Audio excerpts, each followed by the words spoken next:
Washing your hair, like how complicated can it be, right? You're literally just washing your hair. Like you've been doing it since you were a little kid. What else is there to know? There's actually a lot more to know. For me, I thought I was washing my hair correctly for a whole year, and it turned out I was actually damaging it. Most people do not pay attention to their hair until they're either losing it or it becomes so unmanageable and it looks unprofessional.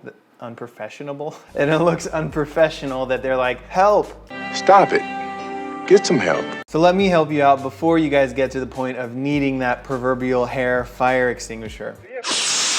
As men grow their hair out for the first time, they tend to stick to the same products and habits that they've used their whole short hair life. So why change it, right? It's worked for years. The problem is that when you go see the barber every 2 to 4 weeks, you're cutting off your hair before you have a chance to potentially damage it or to see any of that damage come to fruition. When you quit getting haircuts, the consequences of poor grooming choices or poor products or products that don't work for your hair type become really obvious after 6, 9, 12 months. And then you get to where I was with no help or no community to rely on. So I actually built that community. You should definitely come join it too if you're struggling. It's on Facebook called Maynard Mains, and it's a free app in the App Store or Google Play Store that you can download as well. Inside of there, you'll find a community of men interested in hair care, beard care, skin care. You can take a hair type quiz to find out your hair type, and you can find the best products for your hair type as well. But I'll talk a little bit more about that in a second. Let's get into the hair washing hacks. Hack number 1 is to make sure that you're using the right shampoo and conditioner for your hair type. So when men grow their hair out, most of the time they're unaware that there's even such a thing as hair type, much less that they need to know what theirs is. So they use the same products they've always used, like I did. After 6 to 12 months, their hair starts to get dry or brittle or gets greasy or flat or dandruff, and they're just getting this whole slew of problems that they've never experienced before, and they end up being like, man, forget this whole hair growth thing. This is too much work.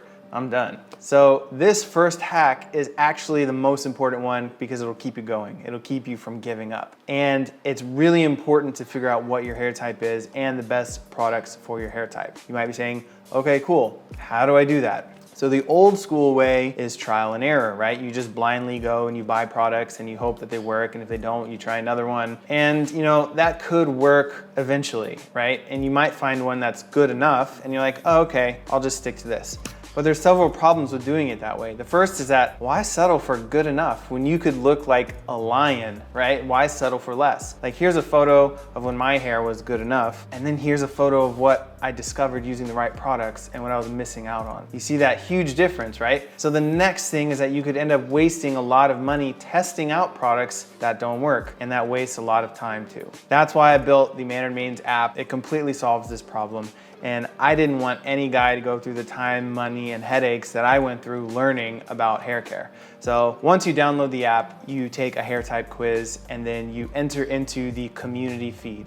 And on this feed, you can filter the feed to only show people who share your hair type. And you can see what products that they're using as well, because you can add products to your posts. You can also search for ingredients for products and shop for products on the app. You can also go to the products page where I have built a curated list of the best products for each hair type. And for $8.99, you can upgrade to premium, and I will personally go in, evaluate your hair profile, and hand select the best products for you to try, and I do that manually. So that's the 3 different ways that I've given you to find the best products for your hair type, 2 of which are totally free. So this will save you hours of research, trips to the drugstore, a bunch of trial and error. Like I wish I had a product like this when I first started growing out my hair, which was the main driver in me building it.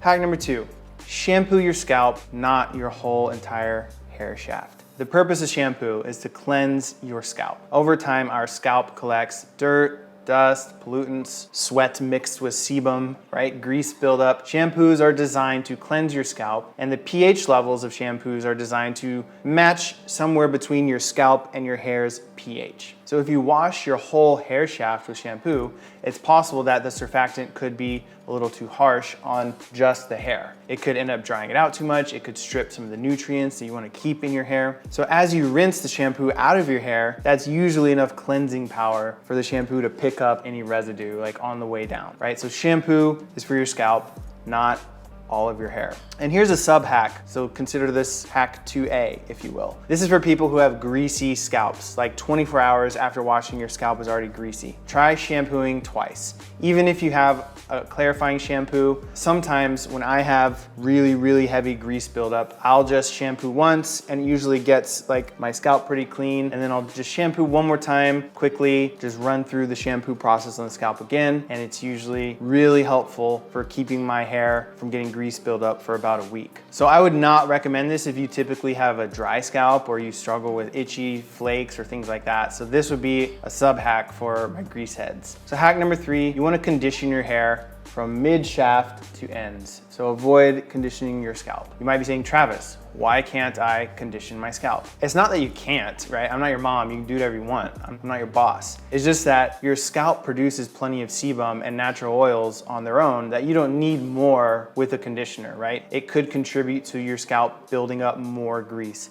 But your hair shaft is in need of moisturizing ingredients and sealants to hold in the hydration, seal those cuticles down. So that's why you want to apply conditioner kind of right at the point where your hair isn't touching your scalp, and then let it sit. Let it sit for 5 minutes. The longer it sits, the more it's going to absorb, the better your hair is going to look and feel. Most guys rinse conditioner out after 60 seconds. Don't do that.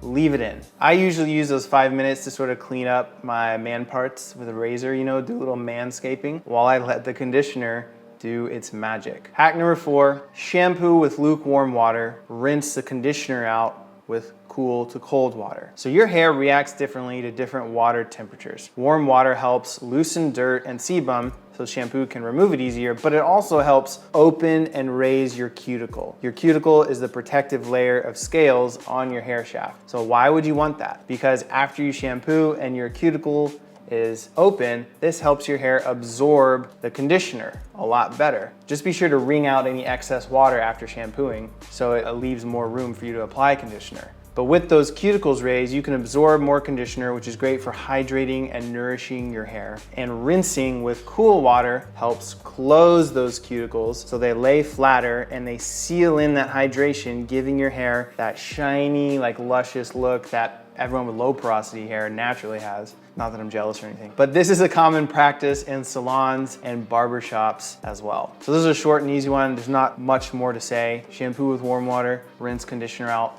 with cold water. Hack number 5, brush your hair before shampooing it. Why do you want to do that? So if you're scrubbing your hair and you're running your fingers through tangled and wet hair, that's a perfect storm for breakage to occur, right? Hair is weakest when it's wet. So by detangling your hair before washing it, you're getting rid of any catch points that you might run into when your hair is at its most vulnerable. So it also helps to get any hair you shed over the last couple days out with your hairbrush so that it doesn't shed in your shower and plug up your shower drain. So you're welcome for that tip. So if you want a guide on how to brush your hair correctly, I will link to a video in the description. You guys can go check it out. And also go check out the Man and Mains app. It would mean the world to me. My business partner and I are the only 2 people running this whole startup, this whole company. We're not a funded, cushy Silicon Valley company. We're the only 2 guys running it, and he's the only one that knows how to code. So I'm the one who's like sort of doing ideation, the marketing, things like that. But we continue to work really hard every day to make it the ultimate resource for all things men's grooming. So please go download it, review it in the App Store, check it out, and I'll see you guys next time. Peace.